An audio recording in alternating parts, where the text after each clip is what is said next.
क्या पाप हो गया है। तो मंदिर में जब एक स्त्री को बैठा देखा तो सोचने लगा कि आज मेरे आश्रम में कोई डाकन या भूतनी आ गई है। तो रानी ने नाथ जी को देखकर विनय पूर्वक बोली कि हे महाराज, मैं न तो कोई डाकन हूँ न भूतनी हूँ।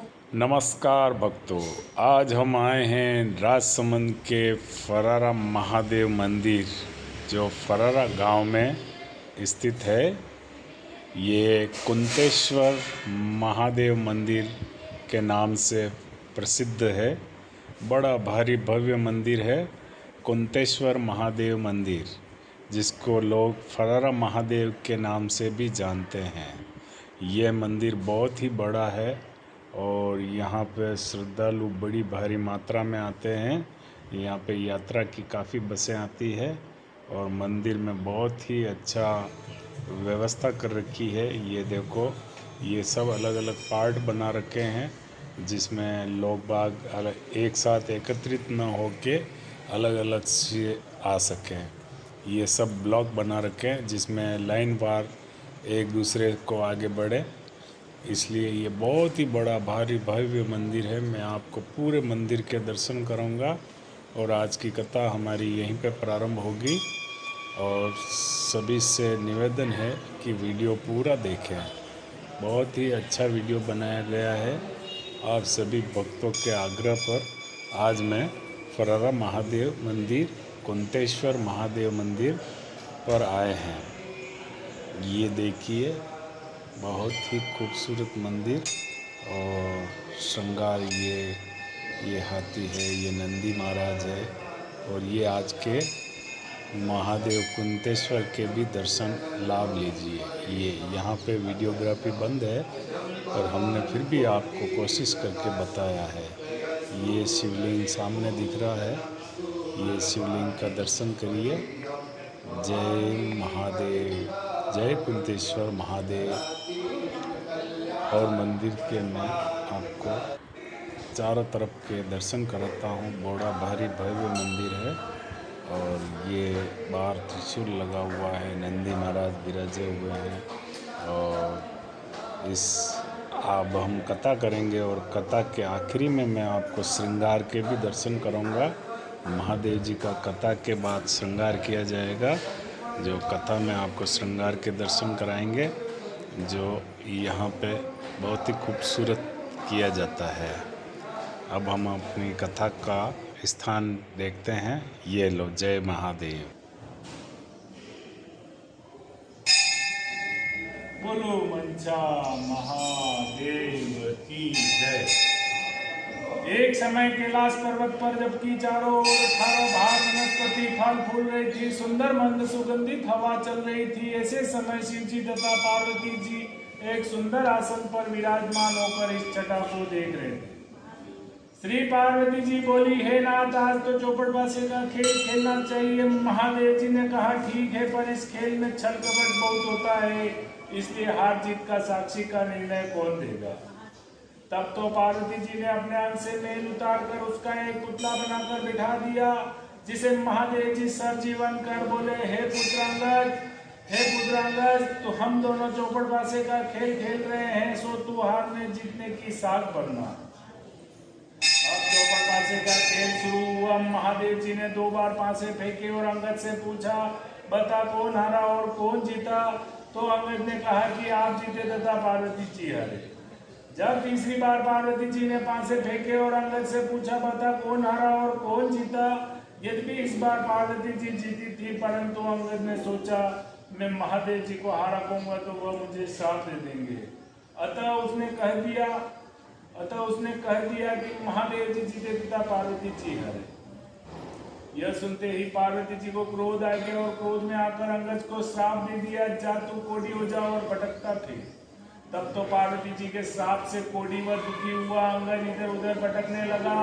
भटकते भटकते एक दिन एक विशाल भयंकर जंगल में जा पहुंचा, जहां उसे 12-24 कोस के बीच एक तालाब दिखाई दिया, जिसके आसपास बड़ पीपल के कई पेड़ खड़े थे। वहां इंद्राणियां, ब्रह्माणियां, बहुत से देव देवताओं की स्त्रियां मिलकर वहां व्रत कर रही थी। तो अंगद ने उन्हें ऐसा करते हुए देखकर कहा कि बहनों आप ये क्या कर रही हैं? तो देवांगनाओं ने उत्तर दिया कि हम महादेवी के मनसावाचक व्रत को कर रही हैं, जिसके करने से सभी मनोकामनाएं शिव जी महाराज पूर्ण करते हैं। तो अंगद ने कहा कि इस व्रत को तो मैं भी करना चाहूंगा। तो देवांगनाओं ने उसकी इच्छा को देखकर चावल सुपारी जलाकर व्रत प्रारंभ कराने का संकल्प करा दिया और कहा कि श्रावण महीने के कृष्ण पक्ष के प्रथम सोमवार से इस व्रत को शुरू किया जाता है। उस दिन किसी कुंवारी कन्या के हाथ से 2 पुनी सूत कटवाकर उसका डोरा बनावे, पीली गेरू में रंगे और फिर उस डोरे को महादेव जी की पूजन तथा आगे हर सोमवार उसकी पूजन तथा व्रत करता रहे।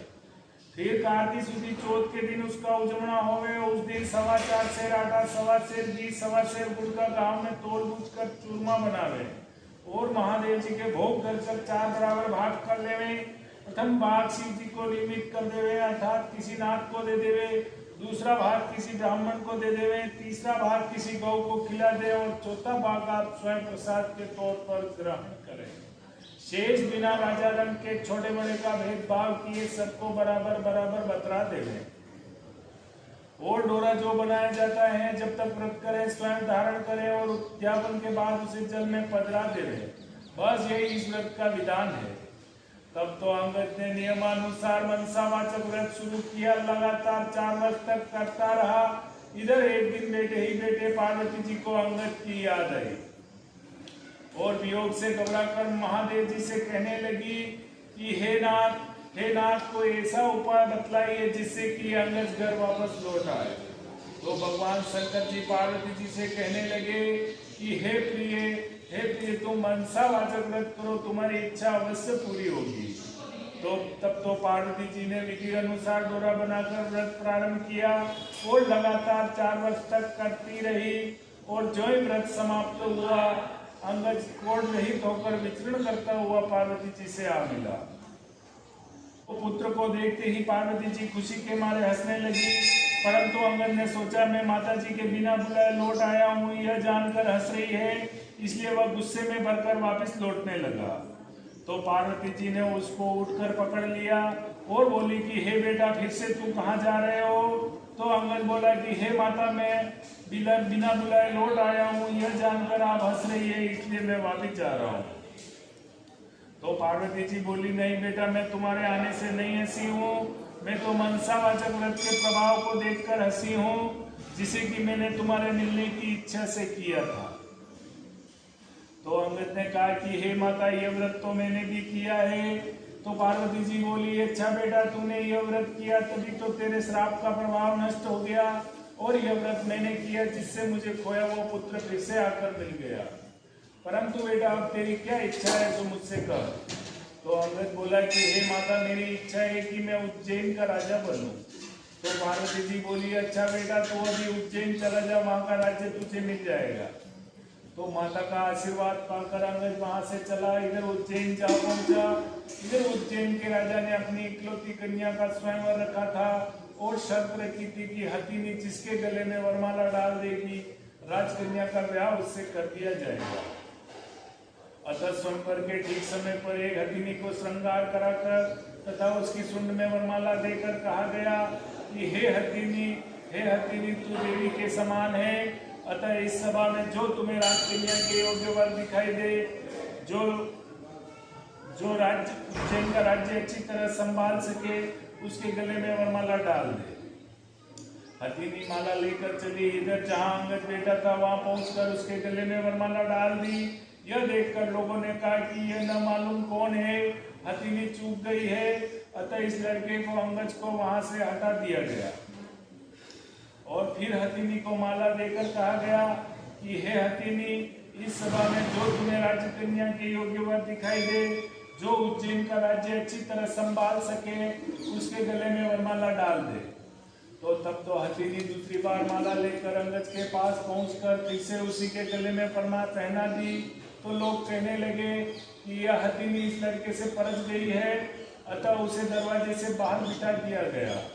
परंतु जब हथिनी दरवाजे से बाहर निकलकर फिर से उसी बालक के गले में वरमाला पहना दी तो राजा ने कहा जैसा होनहार है होगा, नगर सेठ को बुलवाया और कहा कि इस बालक को तुम अपने घर ले जाओ और फला लग्न पर सज धज कर बारात लेकर आ जाओ। नगर सेठ बालक को अपने घर ले गया और लड़के का खूब श्रृंगार कराकर बारात सजा कर लग्न के समय ले आया। बड़ी धूमधाम के साथ विवाह संपन्न हुआ और राजा ने राजपाट कन्यादान में दे दिया। बोल मंचा महादेव की जय। विवाह पश्चात जब वर वधू महलों में गए तो राजकुमारी ने अंगद से पूछा कि हे नाथ आपकी जाति क्या है, आपका नाम क्या है और आपके पिता व ग्राम का नाम क्या है। तो अंगद ने कहा कि हे राजकुमारी, मैं शिव पार्वती जी का लड़का हूँ, मेरा नाम अंगद है। तब राजकुमारी ने कहा कि महाराज, आपकी इस बात को कोई कैसे सच्ची मान सकता है, आप सत्य सत्य बतलाइए, वास्तव में क्या बात है। तब तो अंगद ने अपने पैदा होने की सारी कथा राजकुमारी को कर सुनाई और अपने श्राप व मनसावाचक व्रत के प्रभाव से छूटकर उज्जैन राज्य पाने का सारा वृत्तांत कर सुनाया। और यह सुनकर राजकुमारी को संतोष हुआ और दोनों सुखपूर्वक रहने लगे। थोड़े दिनों पश्चात अंगद ने कहा कि हे राजपुत्री, मेरी राज्य करने की अवधि पूरी हो चुकी है, अतः मैं अपने माता पिता के पास कैलाश जाना चाहता हूँ। तेरी क्या इच्छा है सो मुझसे कह। तो राजपुत्री बोली कि हे नाथ, मैं तो पुत्र धन व राज्य का सुख चाहती हूँ। तो अंगद ने कहा कि तुम मनसावाचक व्रत करो, तुम्हारी इच्छा अवश्य पूरी होगी। तो राजपुत्री बोली कि हे नाथ, जब आप कैलाश चले जाएंगे तो मेरे पुत्र कैसे होगा। तो अंगद ने कहा कि हे राजपुत्री, मनसावाचक व्रत के प्रभाव से तुम्हें बिना गर्भावास के पुत्र मिलेगा। ऐसा कहकर मनसावाचक व्रत की सारी विधि समझाकर अंगद वहां से कैलाश चले गए। इधर राजकुमारी ने पति की आज्ञा अनुसार मनसावाचक व्रत शुरू किया और लगातार 4 वर्ष तक करती रही। भगवान शंकर जी बहुत प्रसन्न हुए और एक दिन जब रानी दातुन कर रही थी तो अपनी दासी को ऊपर महल में जल की जारी लेने के लिए भेजा। तब दासी ऊपर महल में जाकर क्या देखती है कि एक सोने के पालने में एक सुंदर सा बालक सोया हुआ अपना अंगूठा चूस रहा है। तब तो दासी ने दौड़ते हुए नीचे आकर रानी को सारा हाल कहा और ऊपर ले गई। तब रानी ने बालक को देखकर उठाकर छाती से लगा लिया और महादेव जी से प्रार्थना करने लगी कि हे नाथ, यदि आपने मुझे यह पुत्र दिया है तो मेरे स्तनों में दूध पैदा कीजिए। रानी के इतना कहते उसके स्तनों में दूध भराया और सारे नगर में खुशी छा गई और सभी मनसावाचक व्रत को सराहने लगे और बालक का नाम फूलकुंवर रखा गया। धीरे धीरे फूलकुंवर बड़ा हुआ, अब सभी उसे राजकुमार कहकर पुकारने लगे। एक दिन राजकुमार ने अपनी माता से पूछा कि हे माता, मेरे पिता कौन है, उनका नाम क्या है और वे इस समय कहाँ पर है। तो रानी ने कहा कि हे पुत्र, तेरे पिता का नाम अंगद है, वे महादेव जी के पुत्र हैं और इस समय कैलाश में है। तो राजकुमार ने कहा कि हे माता, मृत्यु लोक में इस बात को कोई कैसे सच्ची मान सकता है।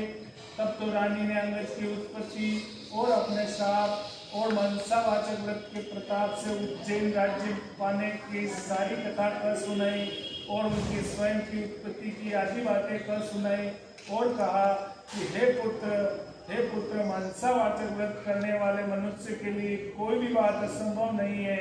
यदि तुझे इसके पराक्रम का भान नहीं है तो तू स्वयं करके इसके फल को प्रत्यक्ष रूप से देख सकता है। तो फूलकुंवर कहने लगा कि हे माता, मेरी इच्छा है कि चेदीराज की कन्या जो दुनिया की सबसे अधिक सुंदर मानी जाती है उसके साथ मेरा विवाह हो। क्या इस व्रत के करने से ऐसा हो सकता है। तो रानी ने कहा कि हाँ पुत्र, इस व्रत के करने से तुम्हारी इच्छा अवश्य पूरी होगी। तब तो फूलकुंवर ने माता से संपूर्ण विधि पूछकर व्रत प्रारंभ किया और लगातार 4 वर्ष तक करता रहा और भगवान शंकर जी फूलकुंवर पर बहुत प्रसन्न हो गए और चेदीराज के स्वप्न में दर्शन देकर कहा कि हे चेदीराज, तुम मेरे कहने से अपनी राजकुमारी का विवाह उज्जैन के राजकुमार फूलकुंवर से कर दे।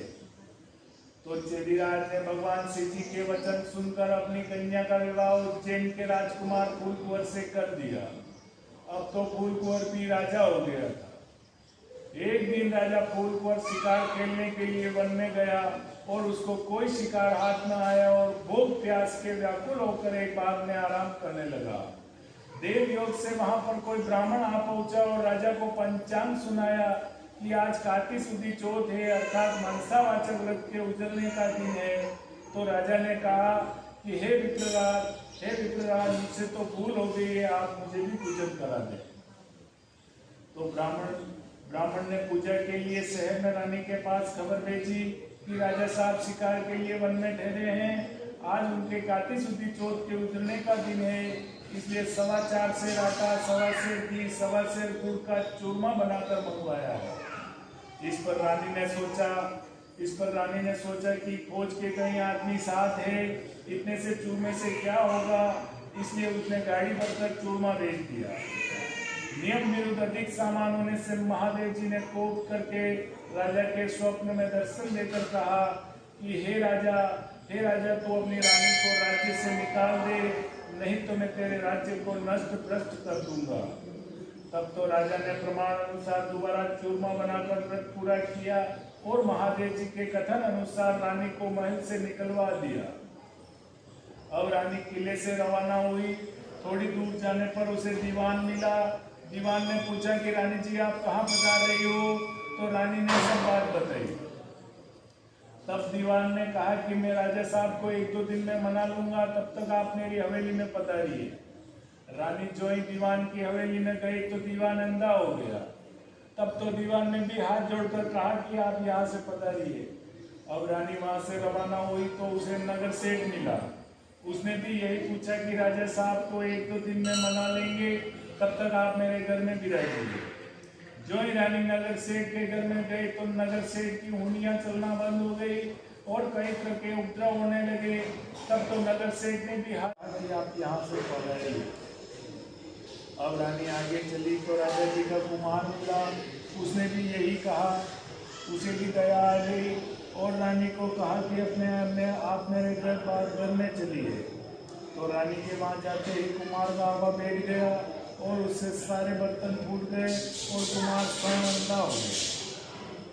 तब तो कुमार ने भी रानी को वहाँ से चले जाने की प्रार्थना की। अब रानी आगे चली तो राजा जी का माली मिला तो उसने भी यही कहा कि राजा साहब को 1-2 दिन में मना लेंगे, तब तक आप मेरे घर में भी रहती है। तो रानी के वहाँ बाग में जाते ही बाग के सारे पेड़ पौधे सूख कर जलने लगे और खेत को का पानी सूख गया और माली को भी कम दिखने लगा। तब तो माली ने भी रानी को वहाँ से चले जाने को कह दिया। अब रानी वहाँ से निकलकर विचार करने लगी कि मुझसे ऐसा क्या पाप हो गया है कि मैं जहाँ भी जाती हूँ वहाँ सत्यानाश होने लगता है। ऐसा सोचते सोचते वो आगे चली तो क्या देखती है कि 2 रास्ते हैं। पूछने पर मालूम हुआ कि एक रास्ता 3 दिन का और एक रास्ता 6 महीने का। रानी 3 दिन के रास्ते से चली। आगे रास्ते में उसे एक शिप्रा नाम की नदी मिल गई। रानी ने दुख के मारे उसमें कूद कर आत्महत्या करनी चाहिए। जो ही रानी नदी के अंदर कूदी तो वह नदी भी सूख गई। आगे चलते चलते एक पर्वत आया। रानी ने सोचा इस पहाड़ पर चढ़कर गिर पड़ो। जो ही रानी पहाड़ पर चढ़कर गिरने लगी तो वह पर्वत भी जमीन के बराबर हो गया। आगे जाने के बाद एक सिंह दिखाई दिया। रानी ने सोचा इस सिंह को छेड़ो, वह मुझे खा जाएगा तो अच्छा है। जो ही रानी ने सिंह के ऊपर हाथ फेरा तो वह सिंह भी पत्थर का हो गया। आगे जाने के बाद उसे एक बड़ा भारी अजगर सर्प दिखाई दिया। रानी ने मरने की इच्छा से उस सर्प को छेड़ा, वह सर्प भी रस्सी का हो गया। अब रानी हाथ खाकर आगे चली तो क्या देखती है कि एक बड़ा भारी पीपल का वृक्ष है। उसके पास एक सुंदर कुआं बना हुआ है और एक मंदिर बना हुआ है। रानी मंदिर में जाकर मुंह ढककर बैठ गई। ओम नमः शिवाय इस पंचाक्षरी मंत्र को जपने लगी। उस दिन कार्तिक शुक्ल चौथ का उजलना का दिन था और मंदिर का पुजारी नाथ गांव में सामान लेने के लिए गया था।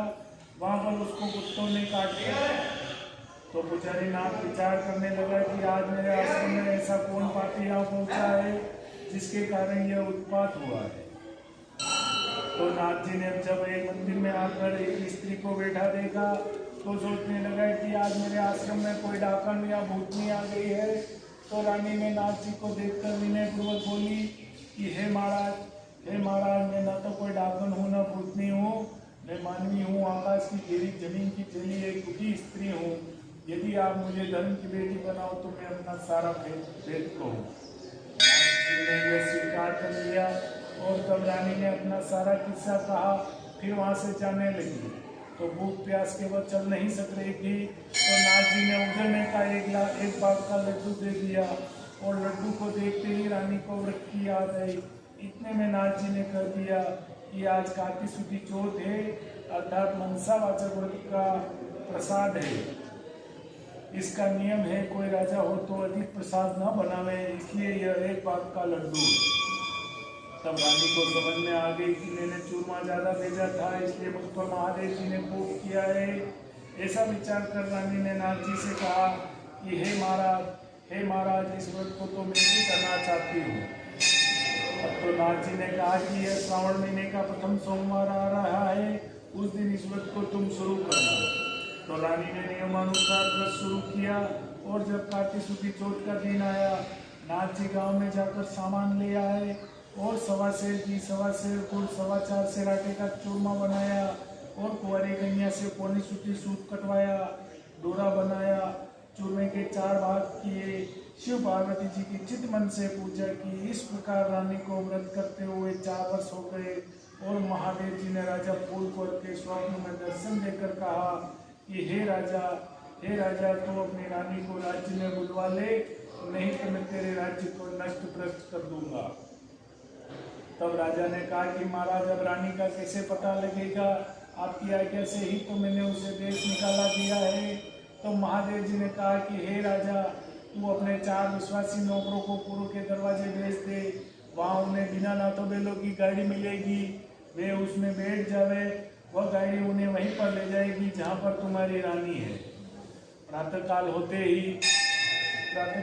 ही राजा के 4 आदमी भेज दिए, उन्हें बिना नाथों बैलों की गाड़ी मिली, वे चारों लोग उसमें बैठ गए, वह गाड़ी उन्हें वहीं पर ले गई जहाँ पर रानी रहती थी। सेवकों ने रानी को पहचान लिया और कहा कि राजा साहब आपको बुला रहे हैं, इसलिए हम लोगों को भेजा है। तो रानी ने नाथ जी से कहा कि मैं आपकी बेटी हूँ, आप मुझे सीख देकर भेजो तो मैं जाऊँ। तब नाथ जी ने मिट्टी के हाथी, घोड़े, रथ, पालकी आदि बनाकर मंत्र के छींटे दिए, जिससे वह सच्चे हाथी, घोड़े, रथ, पालकी आदि बन गए। अब रानी ने कहा कि हे पिताजी, रास्ते में मेरे छूने से कई जीवों का नुकसान हुआ है, उनका भी उद्धार होना चाहिए, नहीं तो मुझे पाप लगेगा।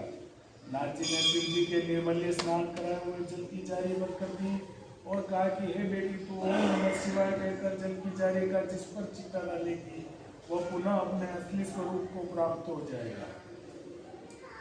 तब रानी ने जल की जारी लेकर नाथ जी से प्रणाम करने के बाद चारों सेवकों के साथ पालकी में बैठकर रवाना हुई। चलते चलते उसे रास्ते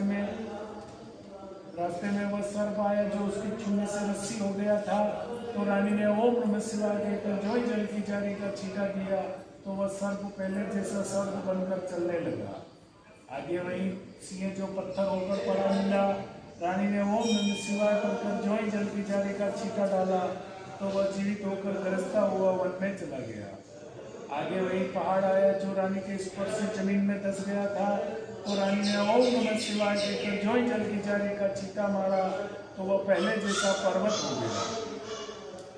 आगे जाते जाते वह नदी आई जो रानी के स्पर्श से सूख गई थी।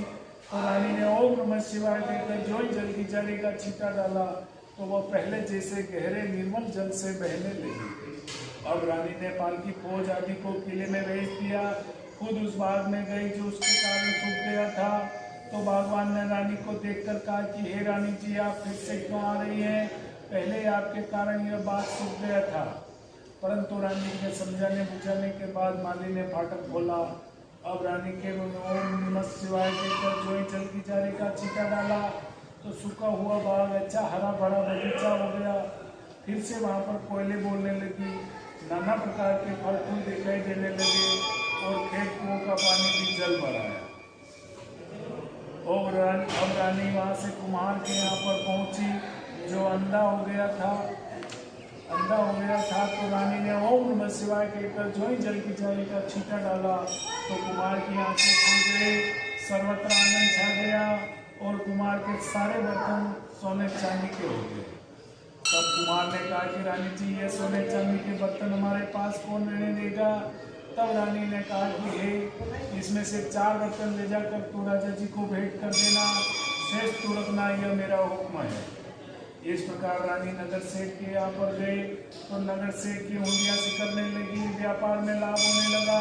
और नगर सेठ ने कहा कि अन्यथा आपके पधारने से रीति सीधी हुई है, अतः मैं खुशी से सारी नगरी को जिम्माना चाहता हूँ। तो रानी ने यह बात मान ली और नगर में ढिंढोरा पिटवा दिया, कल किसी के यहाँ पर धुआं नहीं निकलेगा, अगर किसी का चूल्हा चला तो 101 रुपया जुर्माना होगा। अब रानी आगे चली तो दीवान जी के यहाँ पहुंची तो दीवान जी की आंखें खुल गई, सर्वत्र आनंद छा गया। अब रानी जी किले में पधारी तो राजा जी ने बड़ा भारी स्वागत किया और जलसा मनाया। दूसरे दिन नगर सेठ ने सारे नगर को जिम्माया और रानी जी से किले में जाकर प्रार्थना की कि अन्यथा आप भी रोगी। अब रानी ने कहा कि आज मेरे काती सूती चौथ का उजलने का दिन है, सो किसी भूखे को जिम्मा कर जिमूंगी। परंतु सारे नगर के लोग तो नगर सेठ के यहाँ पर जिमने गए थे। ढूंढते धोबी घाट पर एक अंधी बहरी कोड़ी धोबिन भूखी पड़ी मिली। रानी की आज्ञा से उसे लाया गया, उसे स्नान कराया गया। उसको स्नान करा के उसका सारा कोढ़ मिट गया और रानी ने उसको वही मनसावाचक व्रत की सारी कथा सुनाई।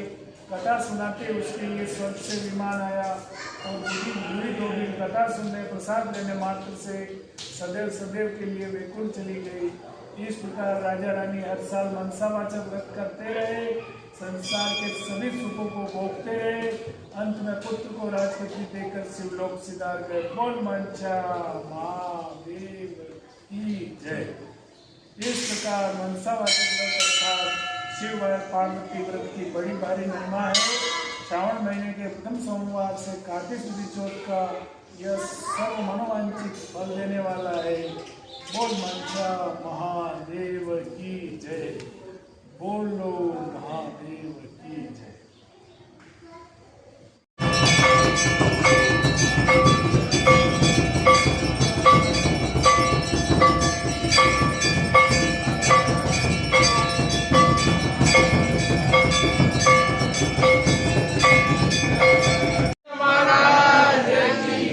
कुमार कार्तिकेय स्वामी की जय। नंदीश्वर भगवान की जय। नमः पार्वती पते हर हर हर महादेव। अब मैं आपको मंदिर के चारों तरफ के दर्शन कराता हूँ। ये यहाँ पे 5-6 शिवलिंग लगा रखे हैं। ये मंदिर के पिछवाड़े का सीन है। आपको मंदिर के चारों तरफ के दर्शन कराता हूँ। ये बाहर एक बड़ा खुला मैदान है, ये मंदिर का पिछवाड़ा है और ये मंदिर के अंदर निकलने का द्वार है। ये मंदिर का एंट्री गेट है और ये श्रद्धालुओं के पानी के पीने की व्यवस्था है और बड़ा ही साफ सुथरा मंदिर देखने को मिला। न तो यहाँ पे कोई गंदगी मिली न कुछ। सभी लोगों ने सफाई का विशेष ध्यान रख रखा है। ये एक यहाँ पे देवी माता का मंदिर है, अंदर माता जी विराजमान है। ये देखिए, बहुत ही यहाँ पे मंदिर में मार्बल के काफ़ी अच्छे वर्क कर रखे हैं। मार्बल के पत्थरों में मंदिर बना रखा है जिसमें कार्विंग और अच्छी खूबसूरत कलाकृतियाँ बना रखी है। ये मंदिर का गुम्बद, ये कलश लगा रखा है और बहुत ही खूबसूरत मंदिर है। आप भी एक बार ज़रूर यहाँ पर आएँ। बहुत ही अच्छा खूबसूरत मंदिर है। श्रद्धालु यहाँ पर बहुत आते हैं। जय महादेव कुंतेश्वर महादेव।